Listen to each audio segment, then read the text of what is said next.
है ना आप लोग की कोई प्रॉब्लम है? वैसे 9:40 तक ही क्लास होगी, ठीक है। वैसे 10 बजे तक आज हम लोग कर लेते हैं थोड़ा थोड़ा बेसिक्स, ठीक है। तो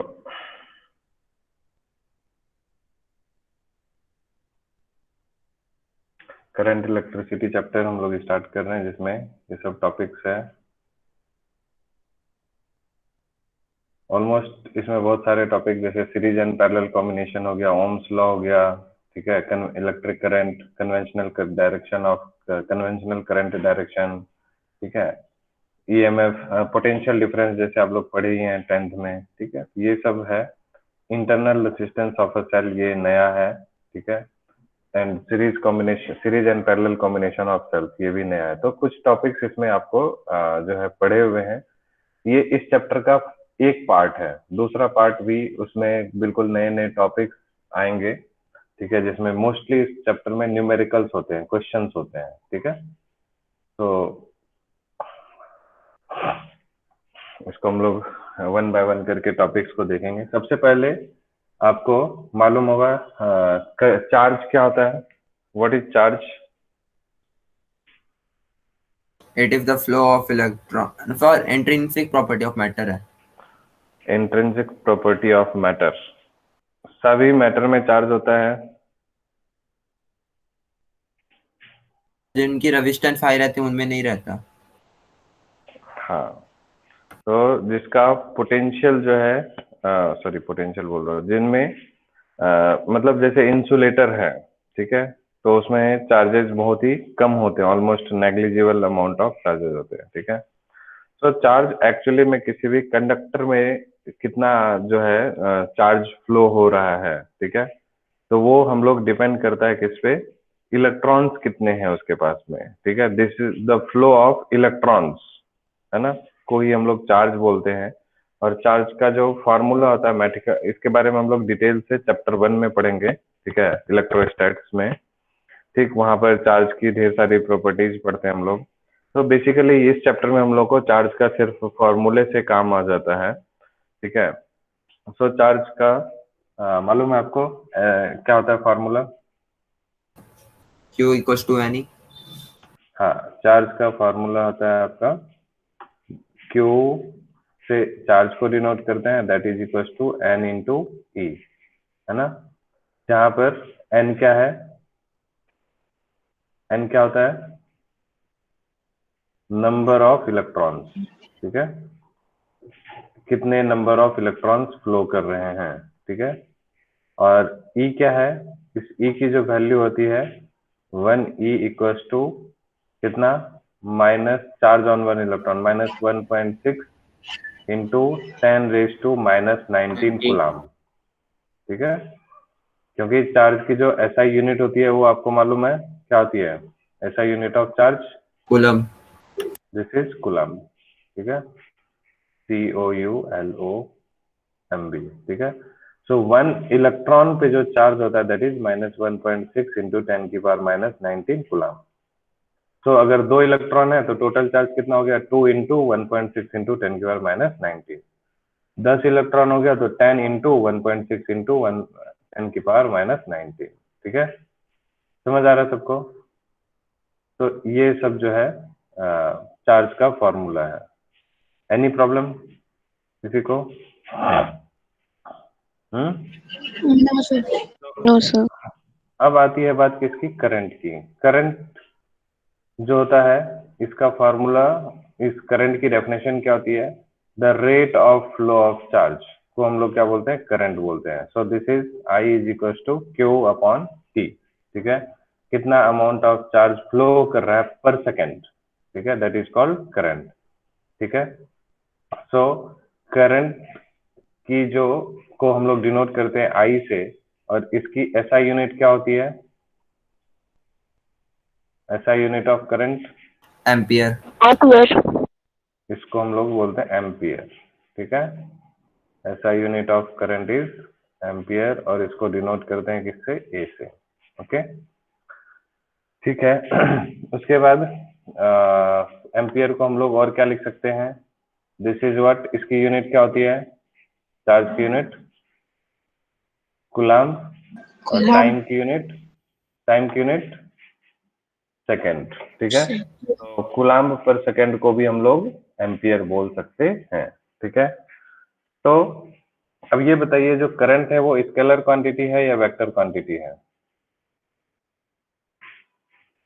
स्केलर क्वांटिटी, स्केलर क्वांटिटी, क्यों? क्योंकि ये parallelogram vector addition and triangular law of vector addition follow नहीं करता। यस, वेरी गुड, एक्सीलेंट, ठीक है। Because the current is a physical quantity which does not obey the law of vector algebra, ठीक है। Vector algebra means law of vector addition, law of vector subtraction, multiplication, division, ये सबको follow नहीं करता है, ठीक है। तो जो भी क्वांटिटी वेक्टर्स के लॉज को फॉलो नहीं करता है वो वेक्टर नहीं कहलाता है, ठीक है। ऑल्दो करंट में डायरेक्शन होती है, हमेशा पॉजिटिव से नेगेटिव टर्मिनल की तरफ इलेक्ट्रॉन्स जो है नेगेटिव से पॉजिटिव की तरफ फ्लो करते हैं, ठीक है। तो करंट का जो है डायरेक्शन होता है, फिर भी उसको स्केलर क्वांटिटी बोलते हैं। कारण समझ में आ गया सबको कि it does not obey the law of vector algebra, parallelogram law और triangle law of vector addition को ये फॉलो नहीं करता है, इसलिए करंट को हम लोग स्केलर क्वांटिटी बोलते हैं। एग्रीड? यहाँ तक कोई दिक्कत किसी को? No sir. ठीक है। अब ये जो करंट है, चार्ज अपॉन टाइम, ठीक है, ये करंट आपको क्या बोलते हैं, ये किस किस तरह के करंट को शो करता है? टाइम, इस ये वाला फॉर्मूला तब कब अप्लीकेबल होता है? जिस समय आपका टाइम जो होता है वो कांस्टेंट हो, या फिर कांस्टेंट करंट कहीं से फ्लो कर रहा हो, ठीक है। क्या कर रहा हो? करंट जो है कांस्टेंट फ्लो कर रहा हो, ठीक है। जब हमारा टाइम के रिस्पेक्ट में, है ना, चार्ज का फ्लो होना चेंज हो रहा है, जैसे इसको अभी दिखाते हैं, दो तरह के हैं डिफरेंट टाइप्स ऑफ करंट, तीन चार तरह के हैं, सब यहाँ पे दिखाते हैं, ठीक है। अभी आपको दो फॉर्मूला ऊपर दिख रहा है, I equal to Q upon T if the rate of flow of charge is steady, ठीक है, and I equal to D Q upon D T if the rate of flow of charge varies with time, ठीक है। Time के respect में charge अगर constantly flow कर रहा है, ठीक है, तो उसको हम लोग क्यू अपॉन टी बोलेंगे, स्टीडी करंट, ठीक है। और अगर टाइम के रिस्पेक्ट में चार्ज जो है वो फ्लो कर रहा हो, ठीक है, मीन्स वेरी कर रहा हो, चार्ज टाइम के रिस्पेक्ट में चार्ज वेरी कर रहा हो, यानी कि टाइम भी बढ़ रहा है और चार्ज भी वेरी कर रहा है, तो उस समय में हमारा फॉर्मूला हो जाता है I equal to D Q by D T. देखिए डिफ्रेंशिएशन यहीं से शुरू हो गया आपका पहला चैप्टर से ही, है ना। यानी चार्ज को आपको डिफ्रेंशिएट करना पड़ेगा विद रिस्पेक्ट टू टाइम, जब चार्ज वेरी कर रहा हो तो, ठीक है। समझ आ रही बात? चलिए, तो डिफरेंट टाइप्स ऑफ करंट, तो एक इससे रिलेटेड एक क्वेश्चन भी हम लोग फटाफट से कर ही लेते हैं, ठीक है। जैसे मान लीजिए सपोज कि आपको चार्ज मान लीजिए दे दिया है आपको 3t² प्लस 3t² माइनस, है ना, 2t प्लस 6, ऐसे करके चार्ज वेरी कर रहा है, ठीक है, समझ गए। सो टाइम जो है आपको, time t equals to 3 seconds पे, ठीक है, time t equals to 3 seconds पे करंट कितना फ्लो होगा ये बताना है आपको। कोई बता सकते हैं फटाफट सॉल्व करके? बताइए, सबसे जल्दी देखते हैं कौन बताता है सही सही आंसर।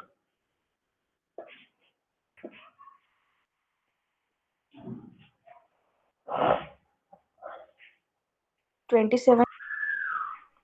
27, किसने बताया? गीतिका, अच्छा, ठीक है। देखिए आपको क्या करना है, इसको डिफरेंशिएट करना है ना। I equal to D Q upon D T, तो डी क्यू की जगह पे हमारा क्या है,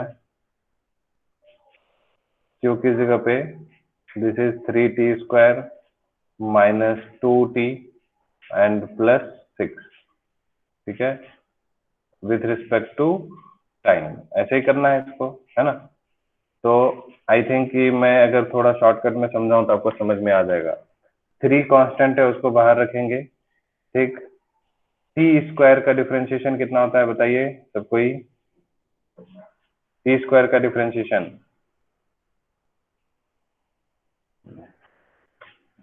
ये दिक्कत है फिर।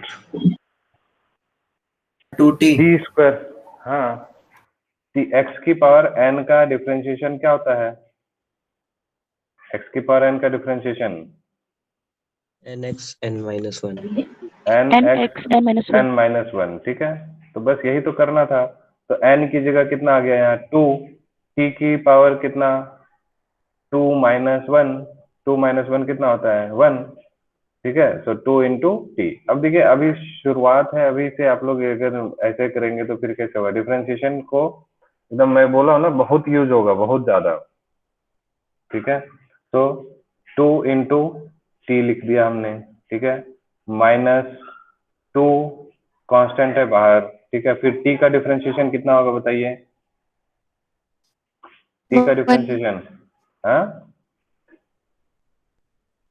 टी का डिफरेंशिएशन, तो 0 हो जाएगा। हट पगला। अरे यही फॉर्मूला लगाओ ना, अभी जो बताया, nx n-1।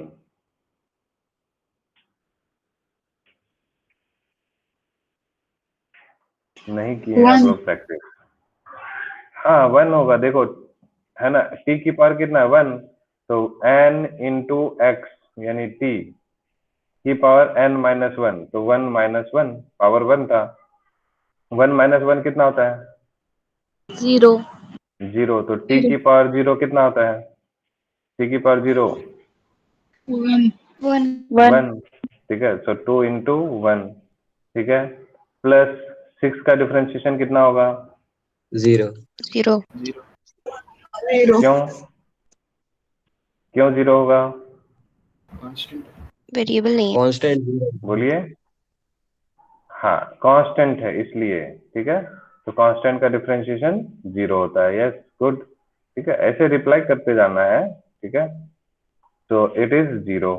तो क्या बना अब आपका? I = 3 × 6t - 2, ओके, ठीक है। सो I = दिस। आपको क्या बोला है? टाइम कितने पे चाहिए आपको? 3 सेकेंड्स पे, ठीक है। सो 6 × 3 - 2 कितना हुआ बताइए? 16 16 ampere is the answer. Got it? सबको समझ आया? Yes sir. यस हम्म, ठीक है। इस टाइप से 2-3 क्वेश्चन और भी मैं बना के आज दे दूंगा, तो आप इसको प्रैक्टिस कीजिएगा, ठीक है। समझ आया?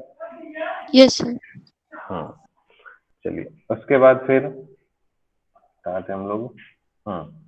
तो ये तब हुआ जब आपका चार्ज वेरी कर रहा है, ठीक है, विद रिस्पेक्ट टू टाइम। तो हमने dq/dt किया, ठीक है। अब है आपको डिफरेंट टाइप्स ऑफ करंट, ठीक है। सो ये देखिए, ये जो करंट है, ठीक है, ब्लू कलर से जो आपको ए लिखा हुआ दिख रहा है, ठीक है, ये आप देख रहे हैं टाइम आपका इंक्रीज हो रहा है, करंट आपका इंक्रीज हो रहा है क्या? बोलिए। आई वर्सेस टी का ग्राफ है, टाइम इंक्रीज हो रहा है, करंट इंक्रीज हो रहा है या नहीं हो रहा है? नहीं हो रहा है सर। नहीं हो रहा है। तो ये कांस्टेंट करंट हुआ, ठीक है। तो इसका नाम क्या होगा? स्टीडी करंट, ठीक है। इसको हम लोग डायरेक्ट करंट भी बोल सकते हैं, डीसी, डायरेक्ट करंट, ठीक है। डायरेक्ट करंट वो होता है जिसमें कांस्टेंट करंट फ्लो होता है, ठीक है। टाइम के हिसाब से टाइम बढ़ रहा है, चार्ज कांस्टेंट चार्ज फ्लो कर रहा है, लेकिन चार्ज जो है कांस्टेंटली फ्लो कर रहा है, तो rate of flow of charge is constant. So current is steady current या डायरेक्ट करंट। समझ आया सबको? ये देखिए, बी वाला जो आपको ग्राफ है वो क्या शो कर रहा है? टाइम बढ़ रहा है, करंट बढ़ रहा है? बोलिए। यस टाइम और करंट दोनों ही बढ़ रहा है, इसलिए इसको हम लोग, ठीक है, हम लोग क्या बोलेंगे? टाइम वेरिंग करंट भी बोल सकते हैं, ठीक है। सर और यूनिफॉर्मली इंक्रीज सी वाला, हाँ, यूनिफॉर्मली इंक्रीज हो रहा है वो टाइम के हिसाब से, ठीक है। सी वाला देखिए क्या हो रहा है? Non non uniformly increase uniform. कर रहा है ना। टाइम बढ़ रहा है लेकिन उसी सेम प्रोपोर्शन में नहीं बढ़ रहा है करंट, टाइम के सेम प्रोपोर्शन में करंट इंक्रीज नहीं कर रहा है, ठीक है। तो नॉन यूनिफॉर्म इंक्रीज हो रहा है, ठीक। तो बी एंड सी को हम लोग क्या बोलेंगे? वेरिंग टाइम, मतलब varying current whose magnitude varies with time, ठीक है। बी वाले में भी मैग्नीट्यूड बढ़ रहा है टाइम के रिस्पेक्ट में, सी में भी बढ़ रहा है, कभी घट रहा है, लेकिन वेरी कर रहा है। तो बी और सी आपको ये शो कर रहा है कि टाइम के हिसाब से करंट चेंज हो रहा है। ठीक है, ये देखिए डी वाला आपको क्या शो कर रहा है?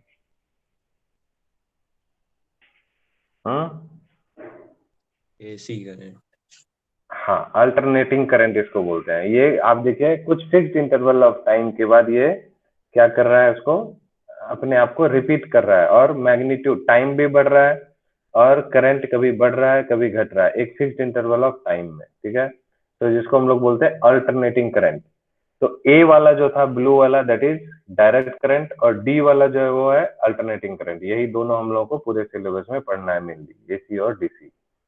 Alternating current whose magnitude varies continuously and the direction changes periodically। ठीक है, कन्वेंशनल करंट, कन्वेंशनल का मतलब जो सदियों से चलता आ रहा है, जो हमने पूरा मान के चला है कि ऐसा होता है। ठीक है, सो कन्वेंशनल करंट का जो डायरेक्शन होता है दिस इज ऑलवेज फ्रॉम किधर से किधर, बैटरी के पॉजिटिव टर्मिनल से बैटरी के नेगेटिव टर्मिनल की तरफ जो करंट फ्लो होता है उसको हम लोग क्या बोलते हैं, कन्वेंशनल करंट फ्लो। ठीक है, या फिर अगर हम जैसे जानते हैं आप लोग कहीं पे सपोज अगर मैग्नेट रखा हुआ है, ठीक है, कहीं पे अगर मैग्नेट रखा हुआ है तो उसके आसपास कौन सी फील्ड जनरेट होती है?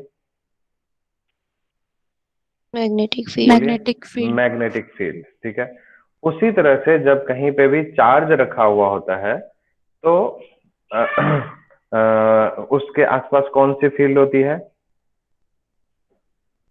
चार्ज कहीं पे रखा हुआ है तो उसके आस, हाँ यस गुड, चार्ज जब रखा रहेगा तो उसको हम लोग क्या बोलते हैं, उसकी वजह से इलेक्ट्रिक फील्ड होती है। ठीक है, और इलेक्ट्रिक जैसे वहां पर मैग्नेटिक फील्ड का डायरेक्शन होता था कुछ किधर से किधर की तरफ, outside the magnet south pole से नॉर्थ पोल की तरफ होता था, और इनसाइड में नॉर्थ से, सॉरी गलत बोल दिया मैंने, साउथ ठीक से है, आउटसाइड में नॉर्थ से साउथ होता है और इनसाइड में साउथ से नॉर्थ होता है। ठीक है, तो उसी तरह से यहाँ पर इलेक्ट्रिक फील्ड का डायरेक्शन हमेशा किधर से किधर की तरफ होता है, पॉजिटिव से नेगेटिव की तरफ होता है। एग्रीड, जिस डायरेक्शन में पॉजिटिव चार्ज मूव कर रहा है वही इलेक्ट्रिक फील्ड का डायरेक्शन होता है। ठीक है, सो कन्वेंशनल करंट फ्लो हम लोग बोलते हैं it is the current whose direction is along the direction of motion of positive charge under the action of electric field.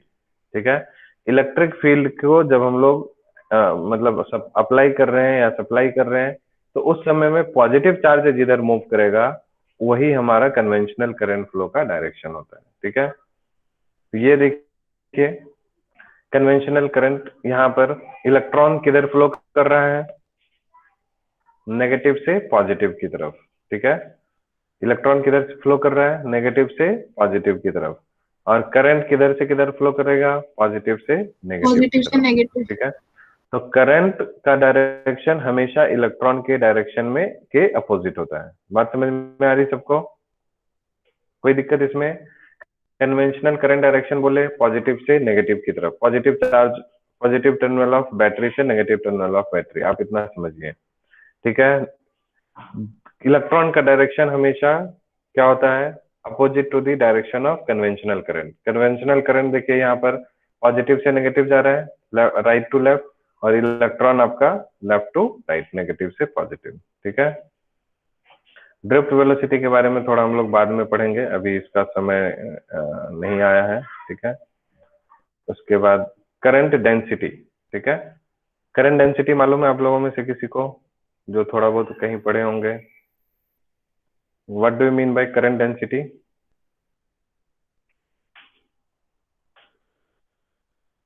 मालूम है? Current per unit area. ठीक है, ये काफी इंपॉर्टेंट टर्म है, आज से आपको याद रखना है। करंट डेंसिटी बहुत बार आएगा पूरे बुक में। ठीक है, कई बार आता है, एक बार दो बार नहीं, कई बार। So current per unit area of the conductor, ठीक है, को हम लोग करंट डेंसिटी बोलते हैं। ठीक है, ये एक वेक्टर, देखिए आपको मैंने क्या बताया था, करंट जो है स्केलर क्वांटिटी है या वेक्टर क्वांटिटी है? करंट स्केलर क्वांटिटी है, स्केलर क्वांटिटी। ठीक है, गुड। एरिया स्केलर है या वेक्टर है? बोलिए। बोलिए। सर स्केलर है। स्केलर है, ठीक है। It is not so. Area जो है उसका, है ना, डायरेक्शन होता है जिसको हम लोग एरिया वेक्टर बोलते हैं, ठीक है। जैसे आप मान लीजिए सपोज आपकी बुक है, ठीक है। आप या कोई भी चीज है या मोबाइल है, तो मोबाइल के ऊपर में जैसे मोबाइल का शेप, उसका जो टॉप सरफेस है वो कैसा है सरफेस, बताइए। टॉप सरफेस रेक्टेंगुलर होगा। अरे हाँ नहीं, कुछ तो बोलो। Yes sir. Yes sir. Rectangle होगा। उसके ऊपर में, मोबाइल के ऊपर में आप जैसे बिल्कुल एक पेन को मतलब बिल्कुल वर्टिकली रख दीजिए, है ना, ऊपर की तरफ छत की डायरेक्शन में, तो मोबाइल के सरफेस से उस पेन का एंगल कितना बनेगा, 90। बोलिए। 90 बनेगा। तो जो पेन का जो डायरेक्शन है ना, वो जो पेन है वो दैट इज एरिया वेक्टर, ठीक है। बात समझ में आई सबको? ये काफी इंपॉर्टेंट टर्म है, पूरे बहुत सारे चैप्टर्स में ये यूज होगा, एटलीस्ट 6-7 चैप्टर में ये यूज करेंगे इस वर्ड को हम लोग। नहीं समझ आया? किसी भी सरफेस के ऊपर में जो परपेंडिकुलर डायरेक्शन में कोई भी एक लाइन जाती है उसको हम लोग एरिया वेक्टर बोलते हैं, ठीक है। अच्छा, ये बताइए, आपका जो मोबाइल का जो नीचे वाला पोर्शन है, यानी जिधर कैमरा रहता है, रियर कैमरा, उस डायरेक्शन में, उस नीचे वाले डायरेक्शन में एरिया का जो डायरेक्शन होगा ऊपर होगा या नीचे होगा? एरिया वेक्टर, फिर से पेन रखिए आप एक, तो ऊपर की तरफ होगा या नीचे की तरफ होगा? नीचे। नीचे की तरफ होगा। तो देख रहे हैं आप, डिफरेंट डिफरेंट डायरेक्शन में डिफरेंट डिफरेंट वो एरिया का डायरेक्शन चेंज हो रहा है कि नहीं? समझ आया? एरिया वेक्टर हमेशा क्या होता है, सरफेस के ऊपर परपेंडिकुलर होता है, नॉर्मल होता है। आई बात समझ में? Yes sir. बोलिए। अरे हाँ नहीं, कुछ तो बोलो। Yes sir. हम्म, ठीक है। तो एरिया क्या है, एक वेक्टर क्वांटिटी है, ठीक है। सो अब आप बताइए, करंट पर यूनिट एरिया की बात करेंगे अगर, ठीक है, तो ये स्केलर होगा या वेक्टर होगा? बोलिए। वेक्टर। वेक्टर होगा, क्योंकि स्केलर अपॉन वेक्टर वेक्टर होता है, ठीक है। वेक्टर अपॉन स्केलर भी वेक्टर होता है। और इसी क्वांटिटी को हम लोग क्या बोलते हैं, जे, ठीक है। जे से इसको डिनोट करते हैं, ठीक है। तो जे जो है आपका, इसको हम लोग बोलते हैं करंट डेंसिटी, ठीक है। जनरली डेंसिटी में हम लोग वॉल्यूम से डिवाइड करते हैं, लेकिन बेचारा करंट एक ऐसा इकलौता जो है, इकलौता नहीं है और भी है ऐसे, तो आपके सिलेबस में ये करंट बेचारा एक ऐसा, करंट डेंसिटी इकलौता ऐसा है जिसमें बिना वॉल्यूम के भी ये डेंसिटी बन जाता है ना। समथिंग अपॉन वॉल्यूम को हम लोग डेंसिटी बोलते हैं ना। तो करंट पर यूनिट एरिया जो है हमको कहलाता है करंट डेंसिटी, और इसको हम लोग डिनोट करते हैं किससे, जे से, ठीक है। समझ में आ गई बात सबको? करंट डेंसिटी क्या है?